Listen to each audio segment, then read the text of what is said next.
மாண்புமிகு முதல் முறை முதலமைச்சர் மு.க. ஸ்டாலின் அவர்களே, தம்பி சொன்னதை போல சேப்பாக்கத்தின் சேகூர் அவர்களே, என்ன சார் சொன்னீங்க? 500 ரூபாய்க்கு கேஸ் சிலிண்டர் தரப்படும், இடியாப்பம் போயிடுச்சு. 75 ரூபாய்க்கு பெட்ரோல் தரப்படும், பெட்ரோல் எரியல, கேட்டேன் பயிர் எரியலையா? 75 ரூபா. தாய்மார்கள்லாம் இருக்கீங்கம்மா, என்னம்மா சொன்னாங்க? கரண்ட் பில்லு உங்களுக்கு கம்மியா வரும். ஆனா மாவட்டம் எங்கள் மீது நாங்க செலவு பண்ணக்கூடாது அக்கறை வைத்து அண்ணன் இந்த பக்கம் மேடையில் ஏற்றன மின்சார சிக்கனத்திற்காக அந்த பக்கம் கரண்ட் கட்டு பண்ண காவல்துறை உளவுத்துறை நண்பர்களுக்கு இந்த இடத்தில் இருந்தே நன்றியை தெரிவித்துக் கொண்டு ரொம்ப நேரம் இல்ல, சுருக்கமா எங்க தலைவர் யார் தெரியுமா? வீடியோ காலில் வருகிற தலைவர் அல்ல, வீட்டுக்கே வரக்கூடிய தலைவர்.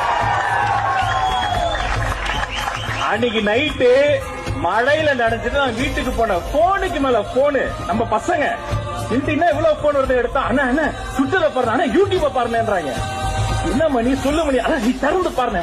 பார்த்தா அண்ணே நீங்க அவங்களுக்கு சர்ப்ரைஸ் கொடுத்தா பரவாயில்ல, எங்களுக்கே சர்ப்ரைஸ். தலைவரை கூப்பிட்டு போய் சிவகங்கையில அஜித்குமார் வீட்டுக்கே போய் நிக்க வச்சீங்க பாருங்க. இப்படி ஒரு தலைவர், இப்படி ஒரு பொதுச் செயலாளர் தமிழக அரசு கிடைத்த வரங்க. அங்கன்னு இல்ல, எல்லா இடத்துக்கும் வருவாரு. இந்த மண்ணுல தொட்டுவிடும் தூரத்துல மெரினா பீச்ல கிழக்குல சூரியன் கூட முளைக்கலாம், ஆனா தமிழ்நாட்டுடைய மூளை முடுக்கல கூட தாமரை முளைக்க வாய்ப்பு இல்ல ராஜா, வாய்ப்பே இல்ல.